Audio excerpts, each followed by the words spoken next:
అధికారులు, ఈషా ఫౌండేషన్ వారు ఈ కార్యక్రమాన్ని జయప్రదం చేసేదానికి విచ్చేసినటువంటి భక్తాదులందరికీ కూడా, అదేవిధంగా తిమ్మమాంబ యొక్క పాద పద్మాలకు నమస్కరిస్తూ ఈరోజు తిమ్మమాంబ శివరాత్రి మహోత్సవం అత్యంత ఘనంగా వైభవంగా ఈరోజు జరుగుతూ ఉంది. ఇక కన్నుల పండుగ చాలా సంతోషం. ముఖ్యంగా ఈ ప్రాంతం ఈ ప్రాంతానికి ఒక చరిత్ర ఈరోజు Guinness book of world record ఈ వృక్షానికి ఉంది. అదేవిధంగా ఇంతటి ప్రసిద్ధికి చెందినటువంటి ఈ పుణ్యక్షేత్రాన్ని ఇంకా దినదినాభివృద్ధి చెందాల్సినటువంటి ఆవశ్యకత ఉంది. అదేవిధంగా ఇది చారిత్రాత్మకమైనటువంటి ఈ పుణ్యక్షేత్రాన్ని ఇంకా భవిష్యత్తులో అభివృద్ధి చేయాల్సినటువంటి అవసరం ఉంది. ఈరోజు శాసనసభ్యుడిగా కందికుంట వెంకటప్రసాద్ గారిని అభినందిస్తున్న కారణం ఏమంటే, ఆయన కూడా ఉత్సాహంగా, ముఖ్యంగా ఉల్లాసంగా, నేను కూడా ఒక శాసనసభ్యుడిగా ఎన్నికైన తర్వాత ఏదో అయినా కానీ సాధించాలి, ఈ ప్రాంతాన్ని అభివృద్ధి పథంలో నడిపించాలి. అదేవిధంగా ఇక్కడ చూసినట్లయితే ముఖ్యంగా కదిరి ప్రాంతంలో చూస్తే పుణ్యక్షేత్రాలు కదిరి లక్ష్మీనరసింహస్వామి, అదేవిధంగా తిమ్మమాంబ, వేమన, పాలపాటి ఆంజనేయ స్వామి చెందినటువంటి ఇక్కడ ప్రసిద్ధి చెందినటువంటి పుణ్యక్షేత్రాలు ఉన్నటువంటి ప్రాంతం. కానీ అభివృద్ధి అనేది చాలా తక్కువగా ఉన్నటువంటి సందర్భం. అయితే దీన్ని ముందుకు తీసుకెళ్ళాలి, అభివృద్ధి పథంలో నడిపించాలనేటువంటి ఒక ఆశయం. అదేవిధంగా మొన్న పుట్టపర్తికి గౌరవనీయులు పూజ్యులు మన రాష్ట్ర ముఖ్యమంత్రి వర్యులు చంద్రబాబు నాయుడు గారు వచ్చిన సందర్భంలో మేమంతా కూడా శాసనసభ్యులు, పార్లమెంట్ సభ్యులుగా మేమంతా కూడా ఆయన దగ్గర ఈ విషయాన్ని చెప్పడం జరిగింది. ఇది ఒక టూరిజం హబ్గా, అదేవిధంగా ఒక సర్క్యూట్గా తీసుకువెళ్ళాలి, అదేవిధంగా దీన్ని అభివృద్ధి చేయాలి ఈ ప్రాంతాన్ని చెప్పినప్పుడు ముఖ్యమంత్రి గారు కూడా సానుకూలంగా స్పందించి తప్పకుండా భవిష్యత్తులో ఇక్కడ ఈ పుణ్యక్షేత్రాన్ని బాగా అభివృద్ధి చేద్దాం, మీరంతా కూడా దానికి ఏ విధమైనటువంటి ఏవి కల్పిస్తే బాగుంటుంది, ఎలాంటి డిపిఆర్ మీరు తయారు చేస్తారో అవన్నిటిని కూడా తయారు చేయండి. అదేవిధంగా కేంద్రంలో కూడా మాట్లాడి, అదేవిధంగా టూరిజం, అదేవిధంగా కల్చరల్ మినిస్టర్తో కూడా మాట్లాడి తప్పకుండా ఇక్కడ బాగా అభివృద్ధి చేద్దామనేటువంటి సంకల్పాన్ని కూడా వ్యక్తం చేశారు గౌరవ ముఖ్యమంత్రి వారిలో.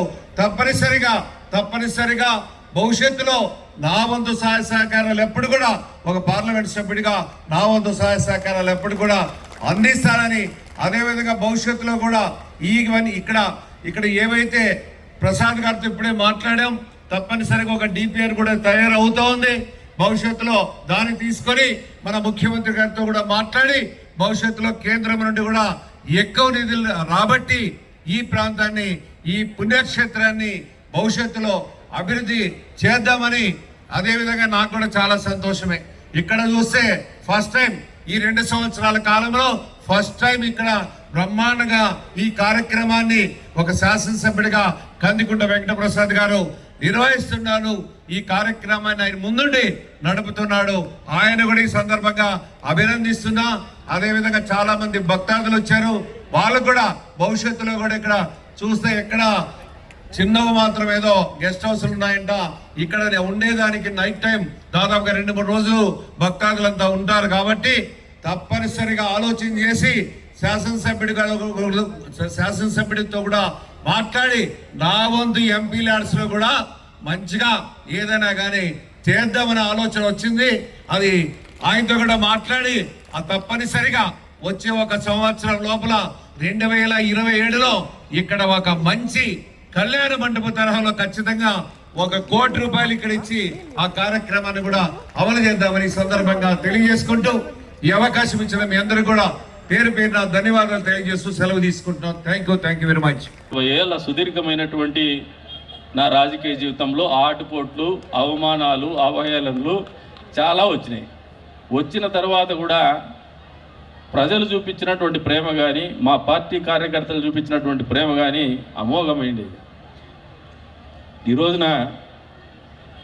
అందుకనే ఒక కృతజ్ఞతా భావంతో ఈ ప్రాంతానికి చేయాలనే ఒక పట్టుదలతో చేస్తాను, వేరే ఉద్దేశాలు ఏం లేదు.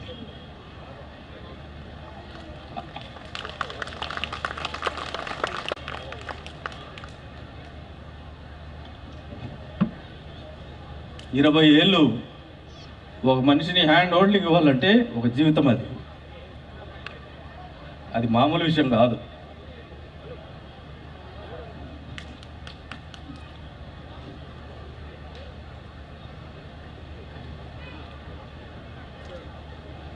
కాబట్టే చెప్తున్నా, రోజులు ఈ ప్రాంత అభివృద్ధికి మా వ్యక్తిగతంగా ఏవి ఎప్పుడు మిమ్మల్ని అడగం. మేము అధికారులతో ఏ ఒక్క అధికారితో కూడా వ్యక్తిగతమైనటువంటి లాభాపేక్షతో మా అబ్యూజింగ్ ఆఫ్ పవర్ జరగదు.